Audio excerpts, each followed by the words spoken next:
Bonjour et bienvenue. Dans cette vidéo, je vais vous expliquer comment faire la déclaration initiale de CFE de votre entreprise.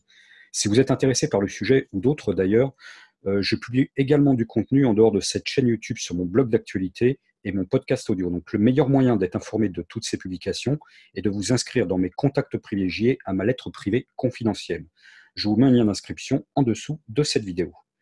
Voilà, donc nous allons maintenant pouvoir passer directement au sujet qui nous intéresse. Je vais traiter cela en deux parties. La première partie où je vais resituer les principes de déclaration de la CFE.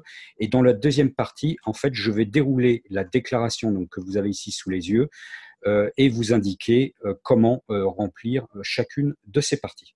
Donc voilà, alors pour les principes, il faut déjà dire que la déclaration donc, de cotisation foncière des entreprises sert en fait à déclarer les bases d'un établissement pour l'imposition de l'année suivante. Donc vous voyez que là, sur la déclaration donc, qui a été émise en novembre 2019, on voit bien qu'il s'agit de la cotisation foncière de 2020, puisque c'est indiqué ici. Par contre, les bases que vous allez avoir à déclarer sont celles de 2019. Alors, quand effectuer cette déclaration? Vous devez effectuer cette déclaration soit lorsque vous créez votre entreprise. Donc, si vous avez créé votre entreprise en 2019, vous devez compléter cette déclaration avant le 31 décembre 2019. C'est aussi le cas lorsque vous créez non pas votre entreprise, mais un nouvel établissement.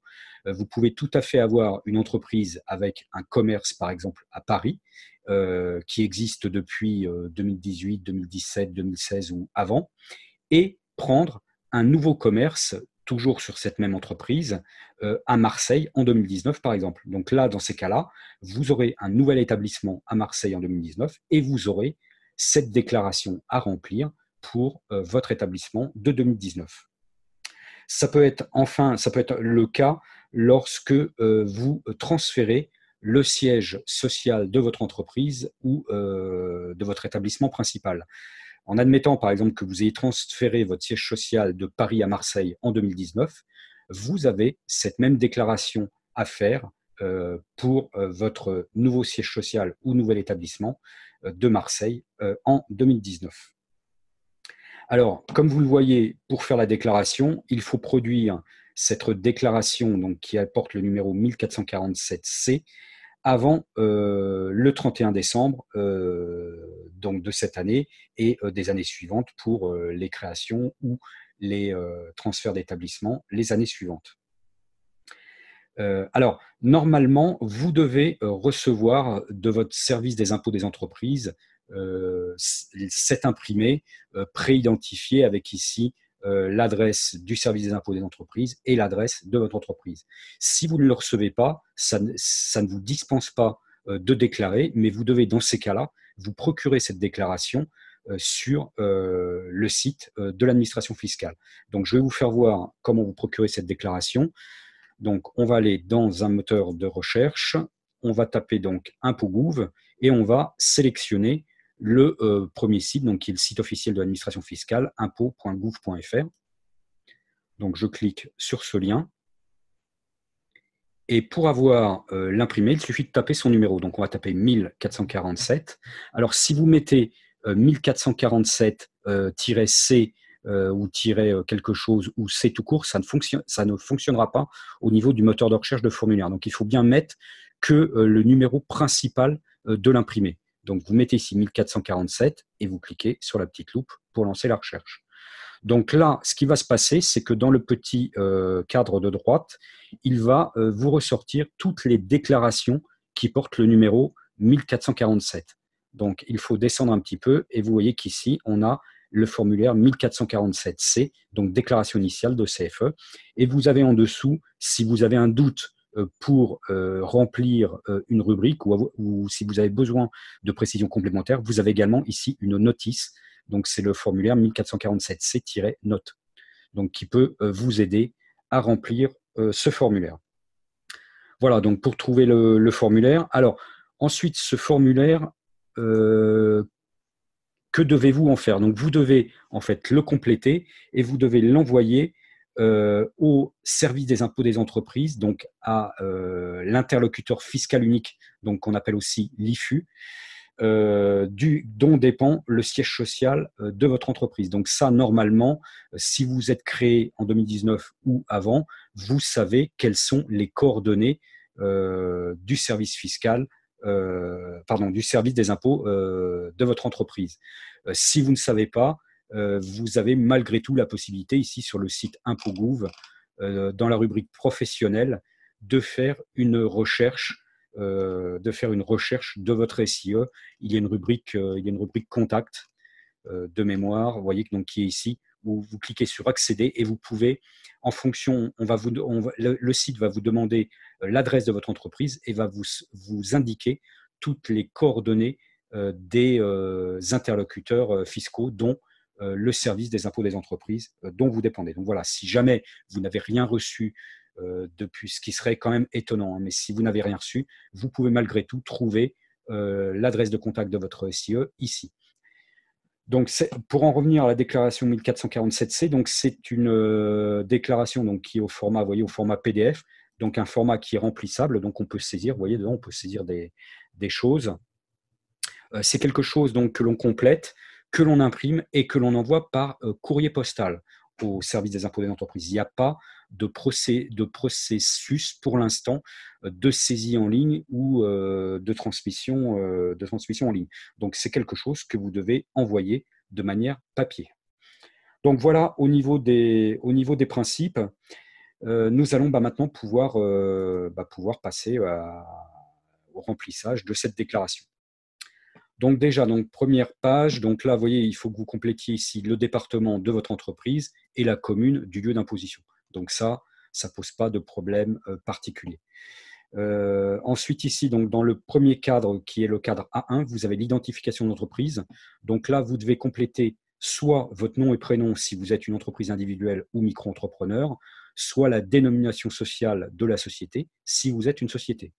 Sur la ligne 2, les activités exercées. Ensuite, ligne 3, l'adresse de la commune. Donc ça pose pas de problème. Alors, l'adresse où doit être envoyé l'avis d'imposition en cas d'édition sous format papier, vous pouvez toujours le compléter, mais l'avis d'imposition n'est désormais plus envoyé en papier, mais il est disponible sur votre compte fiscal professionnel, donc que vous avez sur impogouv.fr. Si vous ne l'avez pas encore créé, il faut le créer. Et pour créer votre compte fiscal professionnel, c'est toujours ici, à cet endroit-là. Donc, votre espace, donc là, on était dans la rubrique de documentation professionnelle. Il faut ici aller sur votre espace professionnel. Vous cliquez sur créer mon espace professionnel. Ensuite, vous cliquez de nouveau ici sur créer votre espace. Il va falloir compléter l'adresse sirène de votre entreprise, une adresse email de l'entreprise et éventuellement des coordonnées. Ils vont vous demander probablement quelques coordonnées supplémentaires. Vous allez valider l'envoi de ce formulaire. Vous allez recevoir un mail qui va vous demander donc de valider votre demande. Ils vont vérifier votre mail avec un mail de validation. Vous allez cliquer pour valider votre mail et une fois que ce mail aura été validé, cela va générer l'édition d'une lettre postale avec un code d'activation que vous allez recevoir sous 1 à 2 semaines en principe.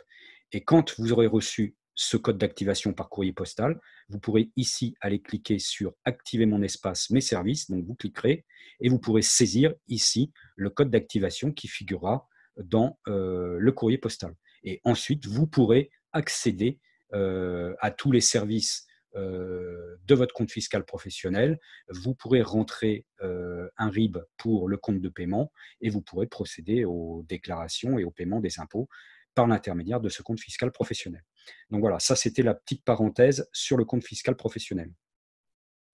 Donc pour en revenir ici à la déclaration, donc ici vous pouvez toujours compléter, mais ça ne sera pas le cas puisque vous aurez l'avis d'imposition sur votre compte fiscal professionnel.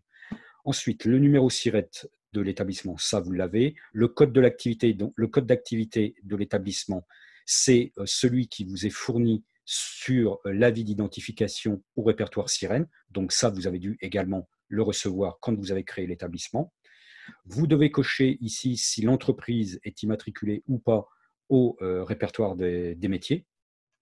Ensuite, les coordonnées de votre comptable si vous en avez un. Voilà, et donc là, vous avez rempli la partie déjà identification de l'entreprise. Ensuite, vous avez une deuxième partie sur la première page qui est à compléter lorsque vous exercez votre activité professionnelle à votre domicile. Donc, si c'est le cas, vous devez cocher cette case et indiquer ici la superficie que vous utilisez pour votre activité professionnelle. Donc, dans la plupart des cas, c'est un bureau ou une partie d'une pièce à usage de bureau et on met en règle générale, si c'est une partie pièce, on met quelques mètres carrés, donc ça peut être 3, 4, 5 jusqu'à 10 mètres carrés. Ou si vous utilisez une pièce complète, bah, vous mettez la superficie complète de la pièce. Voilà, ensuite, vous avez le numéro de téléphone, votre adresse email, le lieu et la date à laquelle vous avez fait la déclaration et la signature. Donc ça, c'est la première page de la déclaration. Ensuite, la deuxième page, vous devez déclarer l'origine de l'établissement. Donc, si c'est une création d'entreprise, vous pouvez par exemple cocher ici « Création d'établissement, début d'activité ». Si c'est un local, si c'est par exemple un local que vous louez au travers d'un fonds que vous avez acquis, vous pouvez cocher ici « Acquisition d'établissement ». S'il s'agit d'un transfert de siège ou d'établissement, vous pouvez cocher, par exemple, création d'établissement, s'il n'y a rien d'acheté, si c'est uniquement un bail. Donc, vous pouvez créer ici création d'établissement et transfert d'activité. Donc, vous voyez, en fonction des cas, vous pouvez avoir à cocher une ou plusieurs cases. Bon, je vous passe les autres cas qui sont un petit peu plus qui doivent certainement pas vous concerner. Ensuite, vous avez à compléter le cadre A4 lorsque vous avez racheté un fonds de commerce. Donc, lorsqu'on se situe dans ce cas-là, un fonds de commerce ou un fonds artisanal. Donc, dans ces cas-là, vous devez rentrer ici la dénomination ou les noms et prénoms du précédent exploitant et l'activité qu'il exerçait. Ensuite, vous avez le cadre B1 où vous devez compléter les renseignements pour l'ensemble de l'entreprise. Et c'est là où on fait une distinction entre l'ensemble de l'entreprise et l'établissement. Vous voyez, en cadre B2, on a les renseignements pour l'établissement. Donc, le cas que je vous citais tout à l'heure du magasin à Paris et de celui que vous avez acquis ou loué à Marseille, ben, vous pouvez vous situer ici, dans ce cas-là, où vous avez des choses à compléter pour l'entreprise et des choses à compléter pour le nouvel établissement. Donc là, vous avez deux cas au niveau de l'entreprise. Soit vous effectuez en fait un transfert ou une création d'un nouvel établissement pour une entreprise qui était déjà existante. Donc, vous allez avoir ce cadre-là à cocher. Soit c'est une entreprise nouvelle que vous avez créée en 2019 et vous allez avoir le cadre de gauche à compléter. Donc, dans les deux cas, les informations seront à peu près, sont identiques. Par contre, les bases vont être différentes. Si vous êtes dans le cadre d'une entreprise qui existait en 2018, donc ici, vous devez indiquer la date de création, l'effectif de l'année civile 2018 ou de l'exercice clos en 2018, si vous avez une société ou une entreprise avec un exercice décalé. Donc, dans ces cas-là, vous devez indiquer l'exercice clos en 2018, donc l'effectif de l'exercice clos. Donc ça, vous l'avez normalement sur votre arrêté de compte de 2018 ou de l'exercice clos en 2018. Donc ça, c'est une information que vous avez. Vous devez compléter également si vous avez des apprentis ou des handicapés donc dans cet effectif. Vous devez également compléter si vous avez une activité artisanale, les salariés qui sont affectés à cette activité artisanale. Et vous devez compléter le chiffre d'affaires, suivant le cas, le chiffre d'affaires ou les recettes hors taxes de 2018. Donc ça, c'est un montant en euros que vous devez indiquer ici. Si votre exercice 2018 ou l'année civile 2018 ne comportait pas 12 mois d'activité, vous devez ici faire un réajustement à l'année. En admettant que, par exemple, vous ayez créé votre activité le 1er avril 2018, vous avez ici à indiquer le nombre de mois 9 et faire le calcul de manière à réajuster le chiffre d'affaires à une année complète. En admettant, par exemple, que vous ayez fait 900 000 euros de chiffre d'affaires du 1er avril au 31 décembre 2018, ici, vous devrez faire un calcul. Donc, ici, vous indiquerez 900 000. Ici, vous indiquerez un 9. Et donc, vous ferez le calcul. 900 000 fois 12 divisé par 9, ça vous fera donc ici un chiffre d'1,2 million à indiquer. Voilà, donc pour l'ajustement à l'année. Donc ça, c'est dans les cas standards. Si vous avez une activité qui provient de la location ou de la sous-location d'immeubles nus, autres que l'habitation, vous avez à indiquer le calcul ici, dans ces deux cases-là, la ligne 20 et 22. Donc ça, ce cadre de droite, c'est dans le cas où l'entreprise était existante en 2018. Si vous avez créé en 2019, pareil, vous mettez la date de création de l'entreprise en 2019. L'effectif, alors c'est l'effectif salarié au cours de l'année 2019, donc il suffit de calculer le nombre de personnes que vous avez. Si vous avez des personnes qui sont entrées au 1er avril, au 1er juin ou au 1er juillet, il faut faire un calcul au prorata du nombre de mois occupés.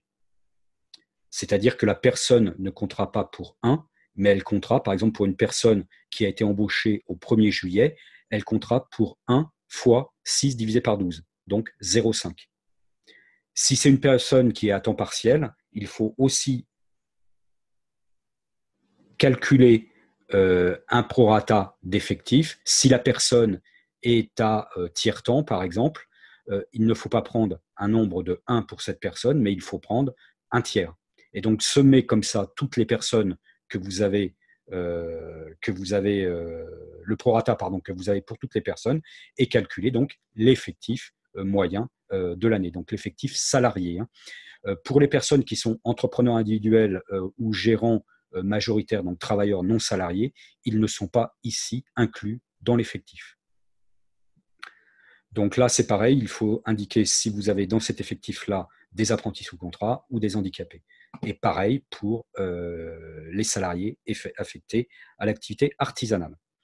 Alors ensuite, là, le chiffre d'affaires, vous voyez que c'est la même chose que précédemment, que ce que je vous expliquais précédemment pour les entreprises qui ont été créées avant 2019, donc qui étaient existantes en 2018. Par contre, la seule chose, c'est que là, on est au mois de décembre, vous n'avez pas le chiffre d'affaires de l'intégralité de l'année 2019. Donc en fait, ce qu'il faut faire, c'est calculer votre chiffre d'affaires de votre date de début d'activité jusqu'au 30 novembre, rajouter un mois moyen de chiffre d'affaires. Donc, si par exemple, vous avez créé au 1er juillet 2019 et qu'au 30 novembre, jusqu'au 30 novembre 2019, vous avez fait un chiffre d'affaires de, on va dire par exemple 500 000 euros ou 50 000 euros, 50 000 euros, le chiffre d'affaires ici à prendre en compte, c'est 50 000 ou 500 000 euros divisé par 5 et multiplié par 6 pour avoir une tendance, je dirais, jusqu'à la fin de l'année 2019. Donc là, on va être sur 60 000 ou 600 000 euros. Et ensuite, en dessous, ici, pareil, il va falloir réajuster le chiffre d'affaires à l'année.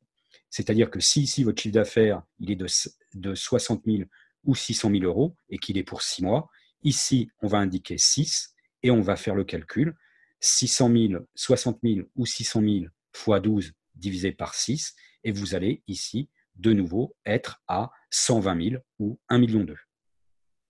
Voilà, donc voilà, j'espère que je suis clair pour les calculs de prorata au niveau du chiffre d'affaires. J'espère que c'est suffisamment compréhensible. Sinon, vous avez également la notice, vous voyez, vous avez un petit renvoi ici 3 dans la notice qui vous met un petit peu, qui vous met quelques détails ici au niveau du calcul de l'ajustement à l'année. Donc là, ensuite, vous avez également le cas où si vous êtes une entreprise qui fait de la location, de sous-location d'immeubles nus, vous devez indiquer le chiffre d'affaires ici. Voilà. Donc voilà les renseignements que vous avez à indiquer pour l'ensemble de l'entreprise. Alors pas uniquement l'établissement que vous avez créé, sauf si c'est l'établissement que vous avez créé et qui correspond à la totalité de l'entreprise que vous avez créée ici en 2019. C'est quand même le cas le plus courant. Donc ensuite, vous avez quelques informations complémentaires à rentrer concernant l'établissement proprement dit. Donc le nombre de salariés employés au cours de l'année civile 2019. Donc ça, c'est pareil, c'est un nombre, avec éventuellement ici une décimale, un chiffre pardon, après la virgule. Donc là, c'est pareil, le calcul est identique au calcul que vous avez fait ici. Mis à part que là, le calcul est pour l'ensemble de l'entreprise et que là, le calcul est uniquement pour l'établissement que vous avez créé. Ensuite, vous pouvez avoir aussi peut-être dans certains cas, alors si vous êtes dans le cas d'une activité saisonnière, vous devez cocher la case ici avec la durée d'exploitation pour le nouvel établissement en 2019 et la durée normale prévue en 2020. Alors là, une case aussi très importante pour les micro-entrepreneurs. Pour les micro-entrepreneurs qui bénéficient du régime microsocial, vous devez cocher ici la case et indiquer ici la date d'entrée dans le régime micro-entrepreneur. Bon, là, après, vous avez des cas un petit peu plus particuliers. Donc, si vous exercez une activité à temps partiel ou pendant moins de 9 mois de l'année, vous devez cocher. Bon, les éoliennes, c'est des cas particuliers. La production d'énergie aussi. L'hydroélectrique aussi. Je ne pense pas que vous soyez concerné. Donc là, vous avez, une fois que vous avez fait ça, vous avez complété la deuxième page de cette déclaration.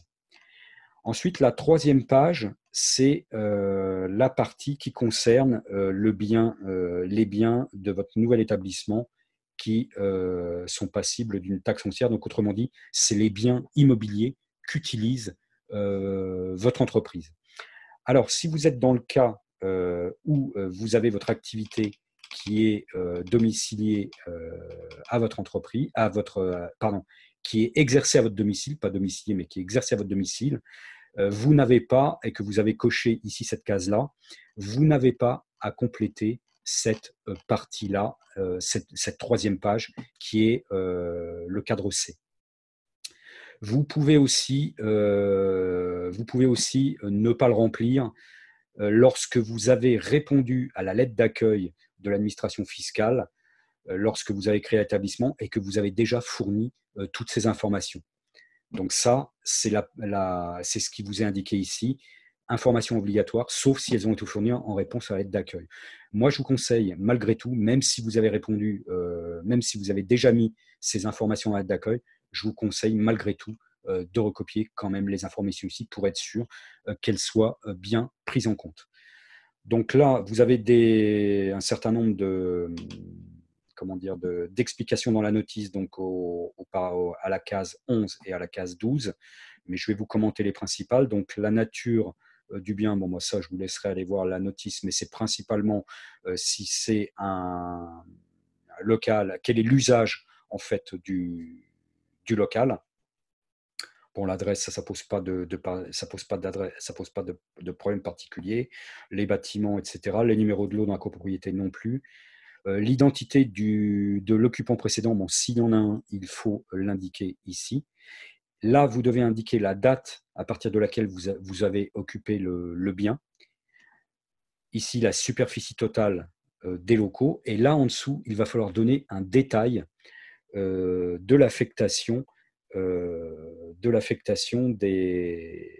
mètres carrés, un détail en mètres carrés de l'affectation des locaux. Donc là, ici, vous devez indiquer les mètres carrés qui sont à usage professionnel, industriel, commercial ou habitation. Ensuite, vous devez indiquer la nature des surfaces en fait qui sont soumises à cette affectation. Donc, si c'est un magasin, un entrepôt, des bureaux ou autres à préciser.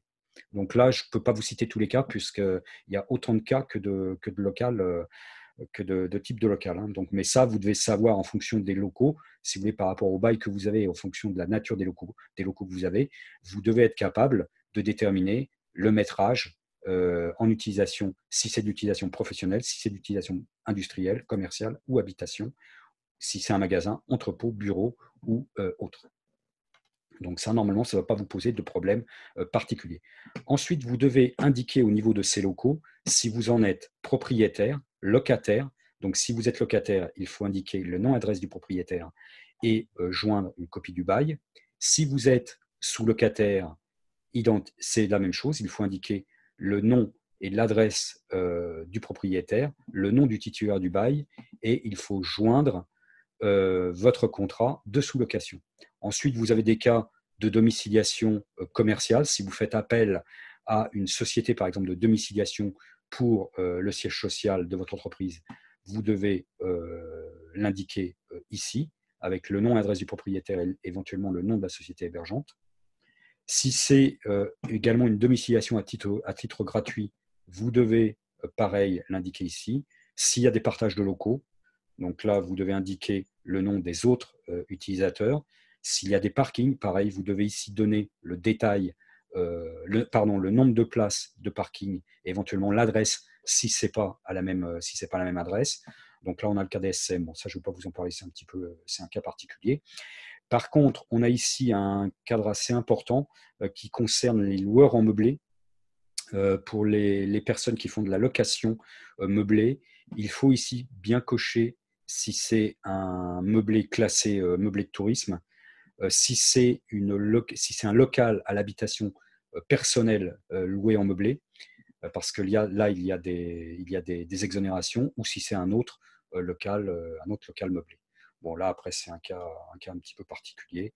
Donc, ça, je ne vous en parlerai pas. Donc, voilà ce qu'il faut indiquer dans cette page 2. C'est principalement tout ce qui concerne les biens immobiliers que vous utilisez et à condition que ce ne soit pas à votre domicile. Ensuite, la dernière page, la page 4, donc c'est la page liée aux exonérations. Alors là, c'est pareil, je ne vais pas trop non plus m'étendre, je vais juste vous citer celles qui sont le plus courantes. Alors, les exonérations quand même qui sont le plus courantes, qu'on peut rencontrer le plus couramment, c'est ici, par exemple, les exonérations entreprises nouvelles.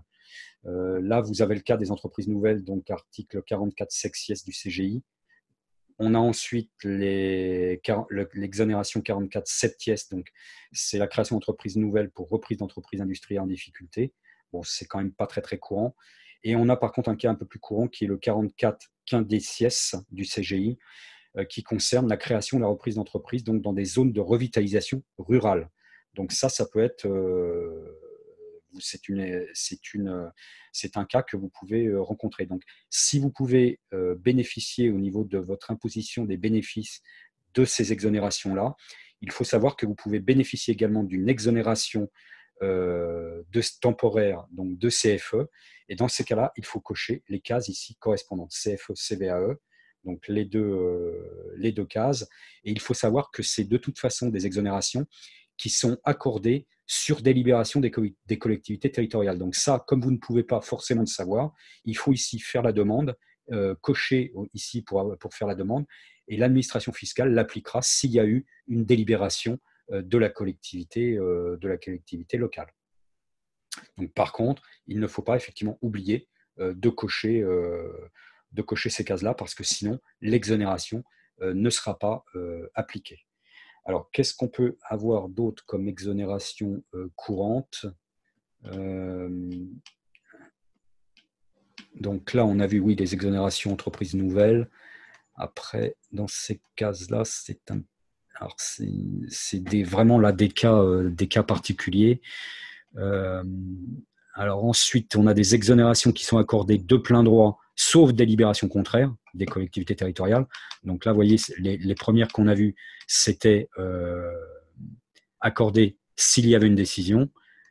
Là, c'est accordé, sauf délibération contraire. Donc là, on a par exemple quelques cas. Donc on a les établissements situés dans des bassins d'emploi à redynamiser, les BER. Donc ça peut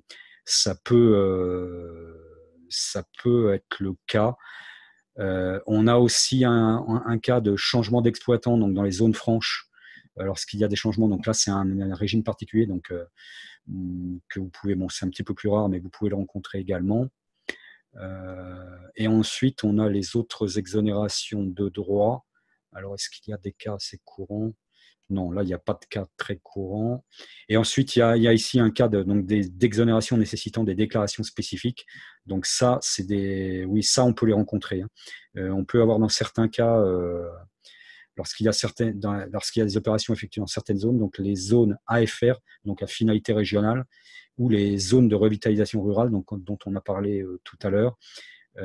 Ça peut être ici le cas, mais ça suppose que vous ayez déposé une déclaration ici spécifique.